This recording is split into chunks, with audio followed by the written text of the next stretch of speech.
देखिए बेटा, आज हम अपनी प्रश्नावली 8.2 करेंगे, जिसमें सबसे पहले देखिए राशियों की तुलना हमें करनी है। ये एक व्यक्ति के वेतन में 10% वृद्धि होती है यदि उसका नया वेतन 1,54,000 है तो उसका मूल वेतन ज्ञात कीजिए। इसे हम दो तरीकों से कर सकते हैं। सबसे पहले हम पहला तरीका देखेंगे। नया वेतन हमारे पास दिया हुआ है 1,54,000 रुपये। नए वेतन से हमारा मतलब है मूल वेतन जो शुरू में था और उसमें जो वृद्धि हुई है उनका योग। वृद्धि की दर हमें 10% दी हुई है और मूल वेतन हम 100 रुपये मान लेते हैं और 100 रुपये पर वृद्धि 10 रुपये की है, तो नया वेतन हमारा 100 जमा 10 110 रुपये होगा। अब देखिए, यदि नया वेतन 110 रुपये है तो मूल वेतन 100। यदि नया वेतन 1 रुपया है तो मूल वेतन हमारा 100 बटा 110 रुपया होगा। और नया वेतन हमें 1,54,000 रुपये दिया हुआ है, तो 100 बटे में 110 गुणा में 1,54,000। हम इसको कैंसिल करते हैं। 1,400 गुणा में 100 1,40,000। दूसरा तरीका देखिए। अब हम सबसे पहले मूल वेतन को x रुपये मान लेते हैं।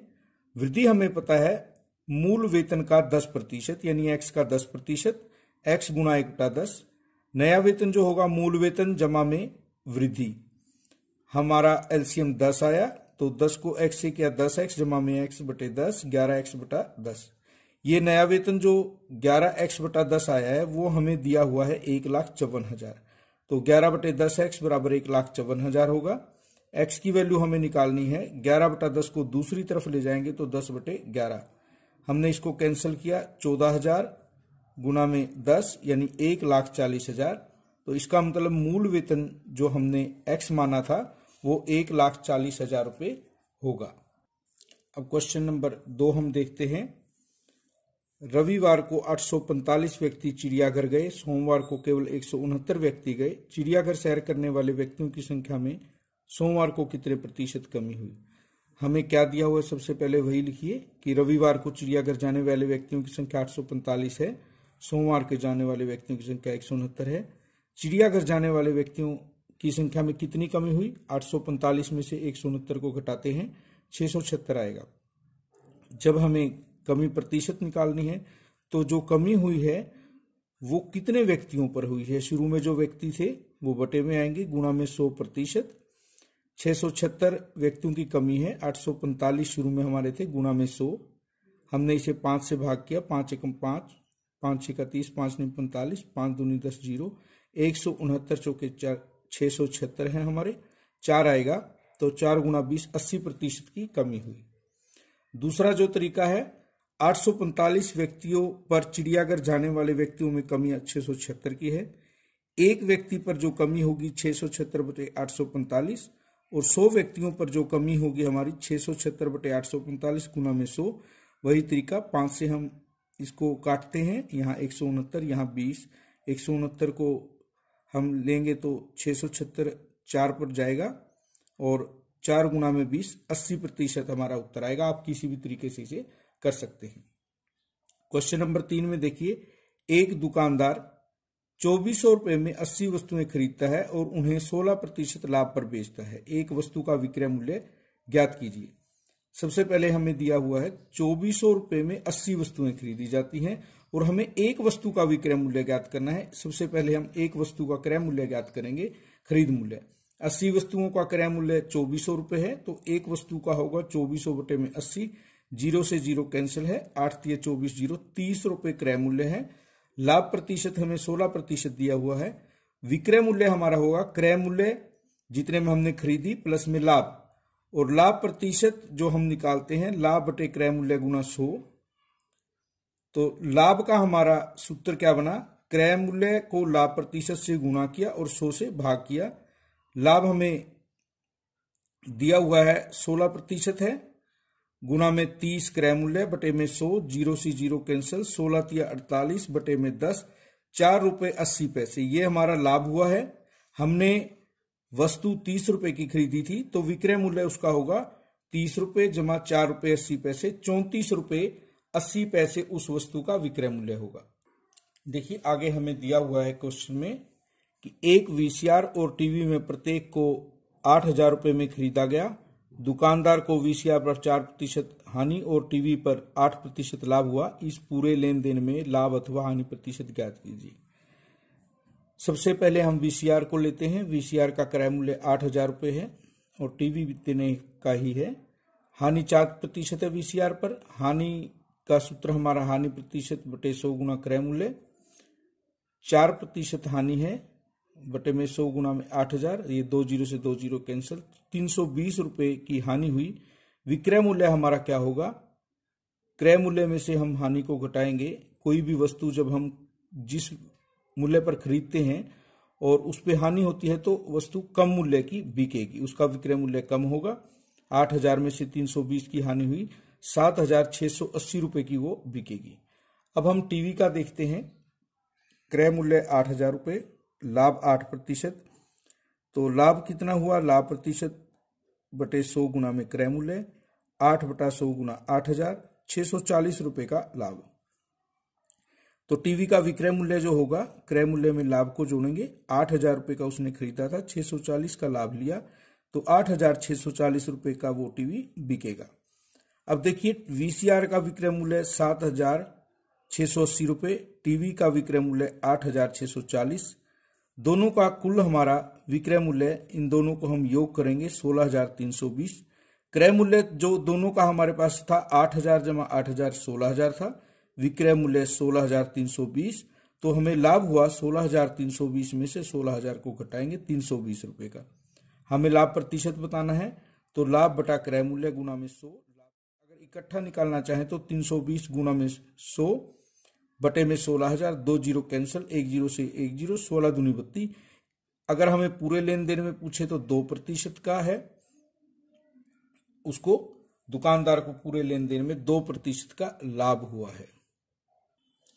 देखिए नेक्स्ट क्वेश्चन में हमें दिया हुआ है, सेल के दौरान एक दुकान सभी वस्तुओं के अंकित मूल्य पर 10% बट्टा देती है।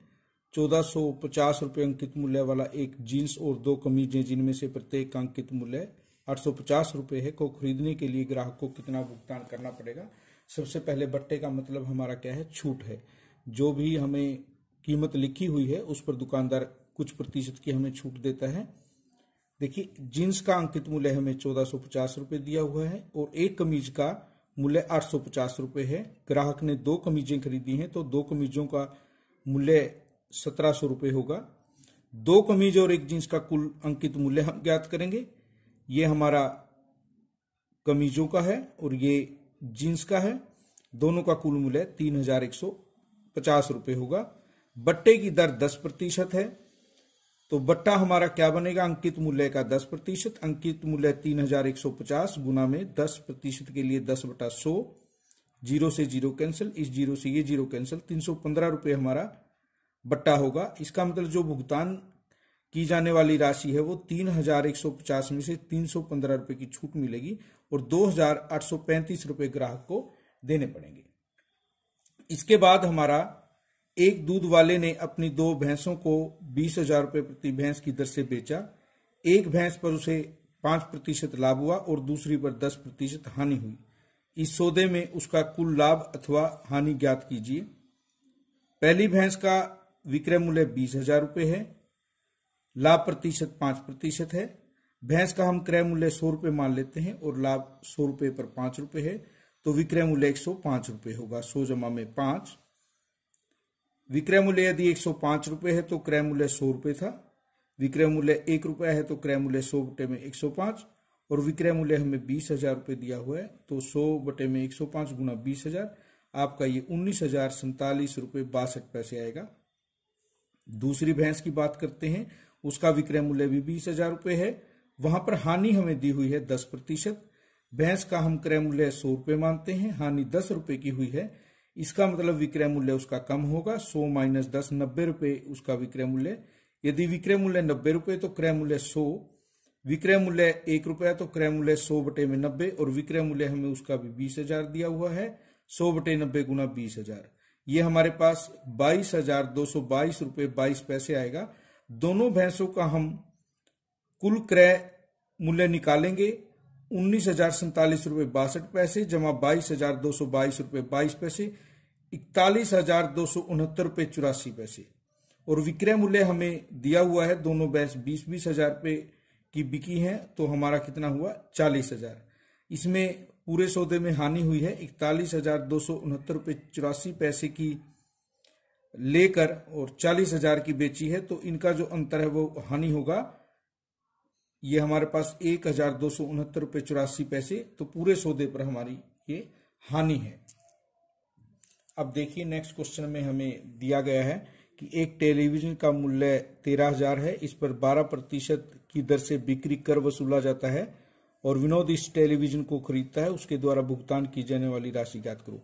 बिक्री कर का मतलब सेल टैक्स है, जब भी हम कोई वस्तु खरीदते हैं तो हमें उसका सेल टैक्स देना पड़ता है। टेलीविजन का हमें मूल्य 13,000 रुपये दिया हुआ है, बिक्री कर की दर 12% है, तो बिक्री कर हमारा होगा जो भी उस वस्तु का मूल्य है उसका 12%। टीवी हमारा 13,000 रुपये का है, उसका 12% हम निकालेंगे, का के लिए गुणा 12/100, 2 जीरो कैंसल, 1,560 रुपये। तो जो भुगतान करना है वो मूल्य टेलीविजन का जमा में उसके ऊपर बिक्री कर, मूल्य 13,000, बिक्री कर 1,560, तो कुल राशि जो भुगतान करनी है विनोद को वो 14,560 रुपये की होगी। 9th क्वेश्चन है, अरुण एक जोड़ी स्केट्स किसी खेल के लिए सेल से खरीद कर लाता है और जिस पर दिए गए बट्टे की दर 20% थी। वो सेल से जो खरीद कर लाया वहां पर उसको छूट मिली है 20% की, उसे हम बट्टा कहते हैं। उसके द्वारा भुगतान की गई राशि 1,600 रुपये है, उसका अंकित मूल्य हमें ज्ञात करना है। जब उसने 1,600 रुपये की राशि भुगतान की है, इसका मतलब उसका अंकित मूल्य अधिक था, क्योंकि बट्टा देने के बाद उसे ये 1,600 रुपये में मिली है। बट्टे की दर 20% दी हुई है, अंकित मूल्य हम मान लेते हैं 100 रुपये, बट्टा उसको 20% है तो 100 रुपये पर 20 रुपये मिलेगा और भुगतान की जाने वाली राशि उसकी 100 घटा 20 80 रुपये होगी। यदि भुगतान की गई राशि 80 रुपये है तो अंकित मूल्य 100, भुगतान की गई राशि 1 है तो 100 बटे में 80, और भुगतान की गई राशि हमें 1,600 रुपये दी हुई है, वो होगा 100 बटे 80 गुना 1,600। ये देखिए 20 से हमारा कैंसिल होगा, 20 गुना में 100 2,000, यानी स्केट्स का अंकित मूल्य जो दिया हुआ था वो हमारे पास 2,000 रुपये था। लास्ट क्वेश्चन है 8.2 का क्वेश्चन नंबर 10। मैंने एक हेयर ड्रायर 8% वैट सहित रुपये 5,400 में खरीदा, वैट को जोड़ने से पहले का उसका मूल्य ज्ञात कीजिए। वैट का मतलब ही हमारा टैक्स है, वैल्यू एडिड टैक्स है ये। और माना वैट जोड़ने से पहले ड्रायर का मूल्य 100 रुपये था, वैट की दर हमारी 8% है, 100 रुपये पर 8 रुपये का वैट लगेगा और वैट सहित मूल्य हमारा 100 जमा 8 108 रुपये होगा। यदि वैट सहित मूल्य 108 रुपये है तो वैट से पहले का मूल्य 100 रुपये, और यदि 1 है तो 100 बटे में 108, 5,400 है तो 100 बटे 108 गुना 5,400, कैंसिल करने के बाद 5,000 हमारे पास आ जाएगा। तो वैट से पहले हेयर ड्रायर का मूल्य 5,000 था, आप इसको चेक भी कर सकते हैं। 8% के हिसाब से इसके ऊपर लगाइए, 5,000 पर 8% लगाएंगे तो 400 रुपये का वैट होगा और 5,400 रुपये में वो हेयर ड्रायर आपको मिलेगा। तो आपका ये 8.2 कम